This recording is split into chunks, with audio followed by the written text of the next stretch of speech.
नमस्कार साथियों, कैसे हो सभी। सभी अच्छे होंगे और अपनी तैयारी को आगे निरंतर जारी रख रहे होंगे। सीटी ग्रेजुएशन का हम सभी ने पेपर देखा है, तो उसका क्या लेवल रहा है, कहाँ से क्वेश्चन पूछे जा रहे हैं, जीके के क्वेश्चन कहाँ से आ रहे हैं। पेपर का लेवल अच्छा ही था, ना कि टफ पूछा गया है, ना कि क्वेश्चन कहाँ से बाहर हैं। एक दो क्वेश्चन तो देखो बाहर से आ जाता है, उसका कुछ नहीं है, लेकिन पेपर अच्छा हुआ था। उसी के आधार पर हम 10+2 सीटी के लिए मॉडल पेपर कर रहे हैं। तो सभी साथी मॉडल पेपर के अंत तक जरूर जुड़े रहिए, वह एग्जाम तक हमारे साथ बने रहिए। तो सभी साथियों से मेरा आग्रह है कि वीडियो को लाइक व चैनल को सब्सक्राइब जरूर करें व अपने साथियों के साथ भी शेयर करें। हमारा पहला क्वेश्चन रहने वाला है, राज्य विधान परिषद के कुल सदस्यों के कितने भाग को राज्यपाल नामित कर सकता है। राज्य विधान परिषद के कुल सदस्यों में से कितने भाग को राज्यपाल नामित कर सकता है। तो राज्यपाल नामित कर सकता है 1/6 को। 1/6 किस क्षेत्र से करता है, ये 5 क्षेत्र से करता है। कौन कौन से? कला, साहित्य, सहकारिता, सहकारिता सहकारिता, समाज सेवा व विज्ञान। कला, साहित्य, सहकारिता, समाज सेवा व विज्ञान 5 क्षेत्रों से राज्यपाल 1/6 सदस्य नामित कर सकता है। नेक्स्ट क्वेश्चन हमारा रहने वाला है, निम्न में से सत्य कथन है। निम्न में से सत्य कथन कौन सा है? मुख्यमंत्री किसी भी मंत्री को कोई सा भी विभाग सौंप सकता है। राज्य मंत्री परिषद में 2 श्रेणी के मंत्री होते हैं, तो इनमें से हमारा सत्य क्वेश्चन क्या हो जाएगा? सत्य कथन हो जाएगा केवल एक। मुख्यमंत्री किसी भी मंत्री को कोई सा भी विभाग सौंप सकता है, यह बात सत्य है। राज्य मंत्री परिषद में 2 श्रेणी के मंत्री नहीं होते। कितने श्रेणी के होते हैं? 3। इसका हमारा क्या हो जाएगा? 3 होते हैं। नेक्स्ट क्वेश्चन, राज्य सरकार की समस्त कार्यपालिका कार्यवाही राज्यपाल के नाम से किस अनुच्छेद के तहत की जाती है? किस अनुच्छेद के तहत राज्य की समस्त कार्यपालिका कार्यवाही राज्यपाल के नाम से की जाती है? कौन सा अनुच्छेद हो जाएगा हमारा? अनुच्छेद 66। क्या हो जाएगा? अनुच्छेद 66। अनुच्छेद 65 में क्या दिया गया है? अनुच्छेद 65 में गया है महाधिवक्ता। क्या दिया गया है? महाधिवक्ता। अनुच्छेद 153 में क्या है? अनुच्छेद 153 में प्रत्येक राज्य का एक राज्यपाल होगा, वह ये 2 या 2 से अधिक राज्यों का एक राज्यपाल हो सकता है। अनुच्छेद 154 में क्या दिया गया है? राज्य की समस्त कार्यपालिका शक्तियां राज्यपाल में निहित होगी। नेक्स्ट क्वेश्चन,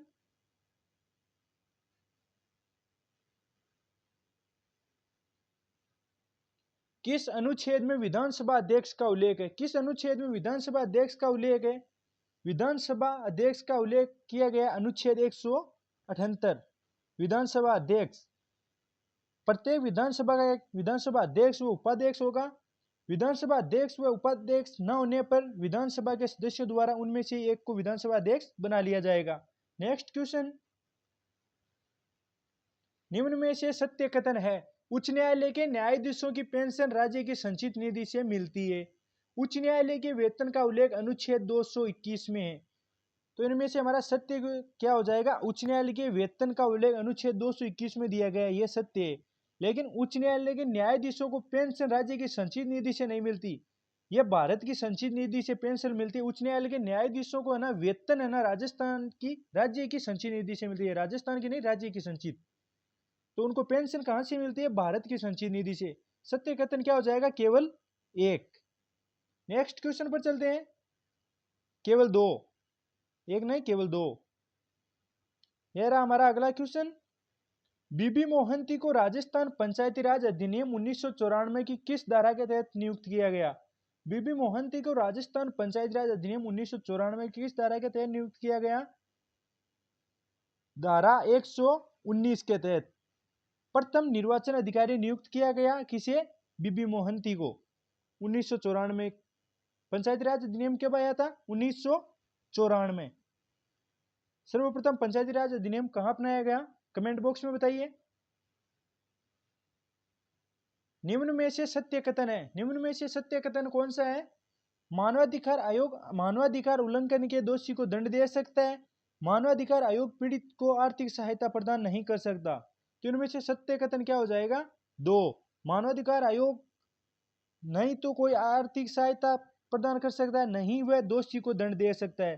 तो इनमें से सत्य कथन हो जाएगा 2, और यह ना गलत है। मानवाधिकार आयोग मानवाधिकार उल्लंघन के दोषी को दंड दे सकता है, यह गलत है। ये अपने दोषी को सजा नहीं दे सकता। तो ये मेरा क्या हो जाएगा इसमें, केवल बी। नेक्स्ट क्वेश्चन, राज्य सूचना आयुक्त की का अधिकार अधिनियम पदावधि का उल्लेख सूचना के किस अनुच्छेद में, किस अनुच्छेद में राज्य सूचना आयुक्त की काल अवधि दिए गए, ये काय आ गया इसमें, काल अवधि का अधिकार पदावधि का उल्लेख सूचना के किस अनुच्छेद में दिया गया है। क्वेश्चन का तात्पर्य है राज्य सूचना आयुक्त की पदावधि का उल्लेख किस अनुच्छेद में दिया गया है, तो वह हमारा कौन सा हो जाएगा, अनुच्छेद 16 में। राज्य सूचना आयुक्त की पदावधि क्या होती है, 5 वर्ष या 65 वर्ष, 65 वर्ष जो पहले हो। हमें सीईटी 27 सितंबर फर्स्ट शिफ्ट में पूछा गया क्वेश्चन है, राज्य मानवाधिकार आयोग के पदाधिकारियों की आयु क्या होती है, तो 3 वर्ष या 70 वर्ष जो पहले हो। राज्य प्रशासनिक सुधार सरकारी तंत्र का मुखिया समिति 1963 के अनुसार कौन है, सरकारी तंत्र का मुखिया कौन है, सरकारी तंत्र का मुखिया होता है मुख्य सचिव, मुख्य सचिव। लिटिल नेपोलियन किसे कहा जाता है, लिटिल नेपोलियन किसे कहा जाता है, जिलाधिकारी को, जिलाधिकारी को क्या कहा जाता है, लिटिल नेपोलियन। इस प्रैक्टिस सेट में इंडिया जीके और राजस्थान जीके क्वेश्चन कराए जा रहे हैं, जिसमें साइंस, पॉलिटी व हिस्ट्री, कल्चर, जियोग्राफी सभी क्वेश्चन होने वाले हैं। जो क्वेश्चन इसमें न होंगे वो अगले प्रैक्टिस सेट में करा दिए जाएंगे, लेकिन आपको पूरे मॉडल पेपर के अनुसार क्वेश्चन कराए जाएंगे। इसमें क्या है, हम क्लास को ज़्यादा बड़ा ना करके छोटी क्लास इसमें बना रहे हैं, तो जो क्वेश्चन इसमें छूट जाते हैं वो अगले में मॉडल में करा दिए जाएंगे, जो रह जाते हैं फिर वो अगले में। हम सभी मॉडल पेपरों में पॉलिटी, जीके, साइंस ये सभी क्वेश्चन है ना कवर कर लेंगे। हमारे पास अभी 1 महीना है, तो सभी साथी अंत तक जरूर जुड़े रहिए। ये क्वेश्चन, निम्न में से सत्य कथन है, केंद्रीय मंत्रिपरिषद संसद से निर्मित होती है। केंद्रीय मंत्रिपरिषद का निर्माण कहां से होता है, मंत्रिपरिषद से। जब तक लोकसभा में है ना बहुमत बना रहता है तब तक केंद्रीय मंत्रिपरिषद बनी रहती है, और लोकसभा में उनका बहुमत न होने पर विघटित हो जाती है। संसदीय विशेषताएं ब्रिटेन के संसदीय ढांचे से प्रभावित है। संसदीय विशेषताएं है ना ब्रिटेन से ली गई है। नेक्स्ट क्वेश्चन, तो इनमें से सत्य कथन क्या हो जाएगा, 1 व 2 दोनों, तो सही हो जाएगा हमारा सी। नेक्स्ट क्वेश्चन, भारत का राष्ट्राध्यक्ष कौन है, भारत का राष्ट्राध्यक्ष कौन है, राष्ट्रपति। राष्ट्रपति क्या होता है, भारत का राष्ट्राध्यक्ष है। थोड़ा पढ़ने में अटपटा सा लग रहा है ना। क्वेश्चन अच्छे हैं दोस्तों। आपने सीईटी ग्रेजुएशन का पेपर देखा होगा, उसमें क्या लेवल रहा है, कैसे क्वेश्चन पूछे जा रहे हैं। आप जो जहां देखते हो ना, कहीं कहीं क्वेश्चन पूछते हैं भेड़ की नस्ल क्या है, भारत का राज्य पक्षी कौन है, मोर हमारा क्या है, हाथी हमारा क्या है। उन क्वेश्चनों का कुछ तात्पर्य नहीं, वो नहीं पूछे जाते। थोड़ा बहुत स्टैंडर्ड क्वेश्चन हमें पढ़ना पड़ेगा साथियों।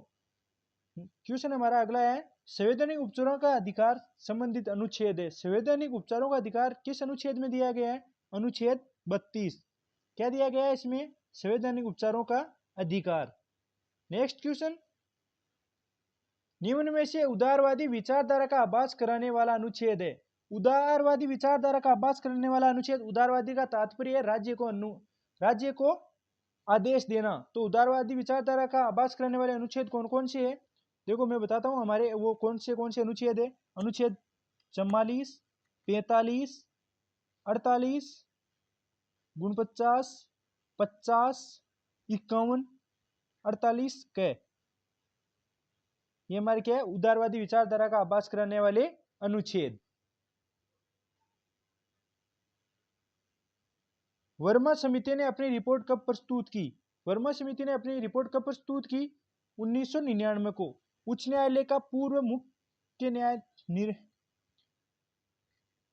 सेवानिवृत्ति मुख्य न्यायाधीश था, जिसके संरक्षण में एक समिति का निर्माण किया गया जिसका नाम था वर्मा समिति, जिसमें मूल अधिकारों के बारे में जानकारी प्राप्त करना था। उस समिति ने अपनी रिपोर्ट कब प्रस्तुत की थी, 1999 में। नेक्स्ट क्वेश्चन, विटामिन के का रासायनिक नाम है। विटामिन के का रासायनिक नाम क्या है, फाइलोक्विनोन। फाइलोक्विनोन यह वसा में घुलनशील है, और इसकी अधिकता या कमी से क्या रोग हो जाता है, कौन सा रोग हो जाता है, ये आपको कमेंट बॉक्स में बताना है। नेक्स्ट क्वेश्चन, किसी संजीव की आनुवंशिकीय रचना को क्या कहते हैं? किसी संजीव की आनुवंशिकीय रचना को क्या कहा जाता है? जीन प्रारूप। कोई संजीव है ना, उसकी आनुवंशिकीय रचना को हम जीन प्रारूप कहते हैं। क्या कहते हैं? जीन प्रारूप। साथियों, क्वेश्चन आपको समझ आ रहा है या नहीं आ रहा? अगर नहीं आ रहा तो मैं अपना समझाने का तरीका बदलूंगा। कमी आप में भी नहीं, कमी समझाने वाले या पढ़ाने वाले में भी हो सकती है। तो आप मुझे कमेंट बॉक्स में बता देना। अगर अगर आपको कुछ समझ में नहीं आ रहा, समझने में तकलीफ हो रही, तो आपको बताना। मैं अपनी लैंग्वेज भी चेंज कर सकता हूँ। आप कहो तो मैं मारवाड़ी में पढ़ा सकता हूँ, यानी अपनी राजस्थानी भाषा में पढ़ा सकता हूँ। तो आपकी जो इच्छा हो वो कमेंट बॉक्स में बता देना। अगर यही आपको अच्छा लग रहा है तो गुड लिख के हमें बता देना। नेक्स्ट हमारा क्वेश्चन है मेडल, या मॉडल हो गया दोस्तों। यहाँ पर मेडल ने कितने विपर्यासी लक्षणों के युग्म अपने प्रयोगों के लिए चुने? मेडल ने कितने विपर्यासी लक्षणों को अपने युग्म प्रयोगों के लिए चुने थे? 7 को। कितने को चुना था? 7 को। उनमें से क्या है देखो, बीज का आकार, बीज का रंग, पुष्प का रंग, है ना, उनमें से 7 लिए गए। उनका पूरा मैं एक्सप्लेन नहीं कर सकता। क्या आपको ज्यादा बोर सा लगेगा? अगर आपको चाहिए तो मैं कमेंट में आपको ये छोड़ दूंगा, डिस्क्रिप्शन में लगा के बता देना आप। क्या साथियों, एक ही क्वेश्चन का ज्यादा है ना, विस्तार से बताने पर कुछ साथी क्या समझते हैं पता नहीं, क्या बता रहा है समझ नहीं आ रहा है। और ये रह गई साइंस। अब साइंस की क्वेश्चन हरेक को समझ में नहीं आता। रक्त का विभिन्न समूहों में वर्गीकरण किसने किया? रक्त का विभिन्न समूहों में वर्गीकरण किसने किया था? कार्ल लैंडस्टीनर ने। रक्त को है ना विभिन्न समूहों में कार्ल लैंडस्टीनर ने विभक्त किया था। नेक्स्ट क्वेश्चन, श्रमजीवी आदान में किसका उपयोग किया जाता है? श्रमजीवी आदान में किसका उपयोग किया जाए? व्यक्ति के शव के संग्रहित रक्त का। व्यक्ति के शव के संग्रहित रक्त का उपयोग किसमें किया जाता है? श्रमजीवी में। निम्नलिखित में से असत्य कथन है। पीओपी का रासायनिक नाम कैल्शियम सल्फेट है। अपमार्जनक के रूप में सोडियम कार्बोनेट का उपयोग किया जाता है। अपमार्जनक के रूप में सोडियम कार्बोनेट का प्रयोग किया जाता है। पीओपी का रासायनिक नाम कैल्शियम सल्फेट नहीं है। तो सत्य असत्य हमारा क्या हो जाएगा? 1। 2 नंबर सत्य, अपमार्जनक के रूप में सोडियम कार्बोनेट का प्रयोग किया जाता है। क्या पीओपी, सर्वप्रथम पीओपी को बनाया गया पेरिस में। कहां पर बनाया गया? फ्रांस की राजधानी पेरिस में। जिप्सम को गर्म करके सर्वप्रथम पीओपी का निर्माण किया गया। उसी कारण इसको है ना पीओपी प्लास्टर ऑफ पेरिस नाम दिया गया। क्या दिया गया? Plaster of Paris. नहाने का साबुन मृद है। मृद होता है, इसे किससे बनाया जाता है? नहाने का साबुन किससे बनता है? कास्टिक पोटाश से। किससे बनता है? कास्टिक पोटाश से। निम्नलिखित में से सत्य कथन है। सत्य कथन कौन सा है? नौशादर का उर्ध्वपातन रासायनिक परिवर्तन है। रासायनिक परिवर्तन में नए पदार्थ का निर्माण होता है। तो सत्य कथन कौन सा है? 23 नंबर का हमारा सही क्वेश्चन क्या हो जाए? केवल 2। रासायनिक परिवर्तन में नए पदार्थ का निर्माण होता है, सही बात है। नौशादार का उर्ध्वपातन रासायनिक परिवर्तन नहीं है, यह क्या है? भौतिक परिवर्तन। नौशादार का उर्ध्वपातन क्या है? भौतिक परिवर्तन है। भौतिक परिवर्तन में भी नई वस्तु का निर्माण होता है। रासायनिक परिवर्तन में भी नए पदार्थ का निर्माण होता है। तो हमारा क्या हो जाएगा? क्वेश्चन के अनुसार हमारा हो जाए केवल बी। एंजाइम होते हैं। एंजाइम क्या होते हैं? जैव उत्प्रेरक होते हैं। एंजाइम क्या होते हैं? जैव उत्प्रेरक। किसी जैव की शक्ति या ऊर्जा को बढ़ाने में जिन उत्प्रेरकों को काम में लिया जाता है उन्हें जैव उत्प्रेरक कहते हैं। उन्हें हम क्या कहते हैं? एंजाइम।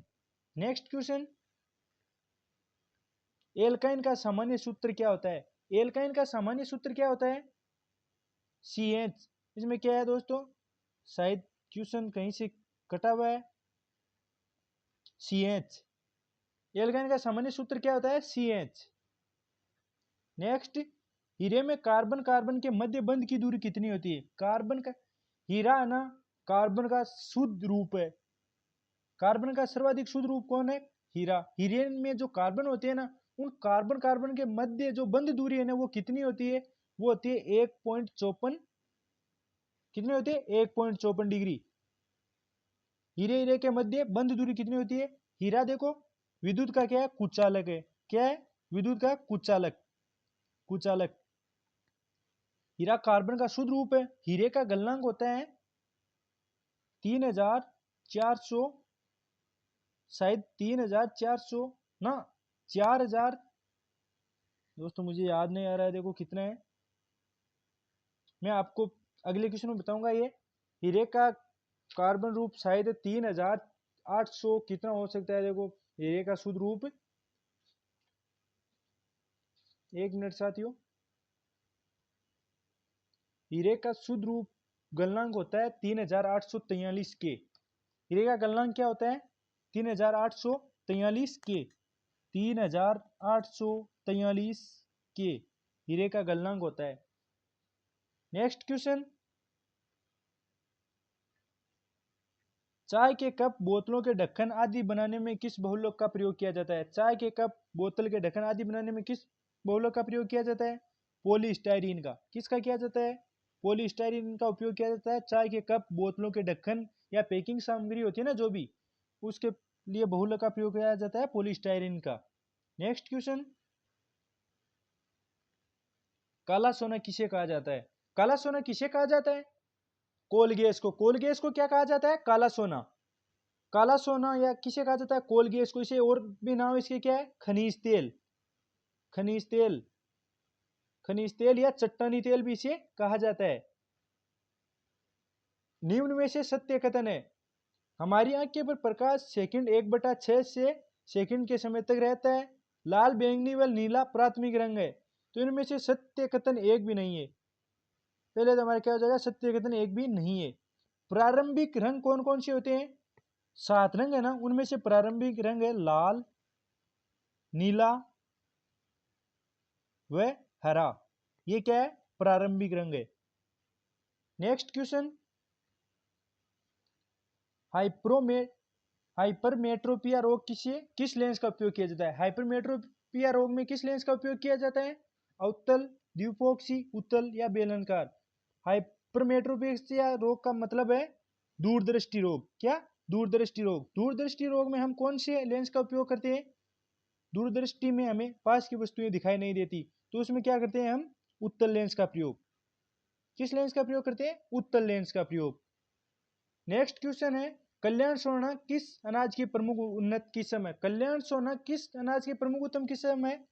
यह हो जाएगी हमारी गेहूं की। कल्याण सोना, सोनालिका, सोनालिका, सोनालिका एक ट्रैक्टर भी आता है, सोनालिका, सरबती, सरबती, ये गेहूं की उन्नत किस्में है। बकरी की प्रमुखा नहीं है, प्रमुख नस्ल कौन सी है? बकरी की प्रमुख नस्ल कौन सी है? कश्मीरी, जमुनापरी, पश्मीना, बर्बरी, पर्वतसरी, ये है ना सभी बकरी की किस्में है, नस्ल है। किसमें क्या नस्ल है? किसमें पीछे वाला क्वेश्चन याद रह गया साथियों? बकरी की नस्लें हैं ये। नेक्स्ट क्वेश्चन, ब्रह्मांड की उत्पत्ति के विषय में सर्वाधिक मान्यता प्राप्त अवधारणा कौन सी है? ब्रह्मांड की उत्पत्ति के विषय में सर्वाधिक मान्यता प्राप्त अवधारणा कौन सी है? Big bang. कौन सी हो जाएगी? Big bang. भारत किस मिशन के तहत सूर्य का अध्ययन करने की तैयारी कर रहा है? भारत किस मिशन के तहत सूर्य का अध्ययन करने की तैयारी कर रहा है? आदित्य L1। कौन सा है? आदित्य L1। उसमें क्या है? PSLV, PSLV इसके तहत है ना, इसको लॉन्च करने की तैयारी की जा रही है। किसी पारिस्थितिकी तंत्र के संतुलन की मापक इकाई है। किसी पारिस्थितिकी तंत्र के संतुलन की मापक इकाई क्या होती है? प्रजाति। क्या होती है? प्रजाति। वहां की प्रजाति कितनी है, कौन सी जाति कितनी है, ये क्या है? पारिस्थितिकी तंत्र की संतुलन की मापन इकाई है। एक ही जाति के बहुत से लोगों का रहना क्या कहलाता है? प्रजाति। निम्न में से असत्य कथन है। असत्य कौन सा है? आनुवंशिकी उत्परिवर्तन DNA में पाया जाता है। उत्परिवर्तन का विस्तल जीन है। तो इनमें से क्या हो जाएगा? इनमें से कोई नहीं। साथियों हमने एक पीछे क्वेश्चन किया था, शायद देखो अभी करते हैं। चलो रहने दो, मैं उसको अगले वाले में बता दूंगा आपको। डोली भेड़ का जन्म कब हुआ? डोली भेड़ का जन्म कब हुआ? डोली, ये ना स्कॉटलैंड में बनाई गई एक है ना कृत्रिम, जो बनाते हैं ना जैसे भेड़ का कृत्रिम तरीके से भेड़ को जन्म देना, तो डोली भेड़ का जन्म कब हुआ था? 1966 को। कब हुआ? 1966 को। कहां पर? स्कॉटलैंड में। नेक्स्ट क्वेश्चन, पुनरावर्तन सिद्धांत किस सिद्धांत को कहा जाता है? पुनरावर्तन सिद्धांत किस सिद्धांत को कहा जाता है? हेकेल के सिद्धांत को। किसको? हेकेल के सिद्धांत को क्या कहा जाता है? पुनरावर्तन सिद्धांत। निम्न में से असुमेलित है। असुमेलित कौन सा है? उजला थोथा, सत्य है। लोफिंग गैस, ये भी सत्य है। जिप्सम, ये भी सत्य है। नीला थोथा NaNO, ये गलत है। तो क्या हो जाएगा? डी हमारा असुमेलित। नेक्स्ट क्वेश्चन, गेहूं, बाजरा एवं चावल इत्यादि क्षेत्र किस पारिस्थितिकी तंत्र के भाग है? गेहूं जो भी मनुष्य द्वारा है ना, किसी भी फसल का निर्माण खुद के द्वारा किया जाता है, वो उसका पूरा नियंत्रण किया जाता है, उसे किसके क्षेत्र में माना जाता है? कृत्रिम पारिस्थितिकी तंत्र में। आज का हमारा प्रैक्टिस सेट समाप्त हुआ। तो सभी साथियों से मेरा यही आग्रह है कि वीडियो को लाइक, चैनल को सब्सक्राइब व अपने साथियों के साथ शेयर जरूर करें। हमारा वीडियो आपको कैसा लगा कमेंट बॉक्स में जरूर बताइए। कुछ हमसे कमियां रह गई तो उसके लिए मैं आपका क्षमा प्रार्थी हूँ। और अगले क्वेश्चन हम इससे बेहतर करने वाले हैं, जिसमें हमारा रहने वाला राजस्थान का जीके। राजस्थान जीके के क्वेश्चन हम अगले प्रैक्टिस सेट में करने वाले हैं। जय हिंद, जय भारत, वंदे मातरम।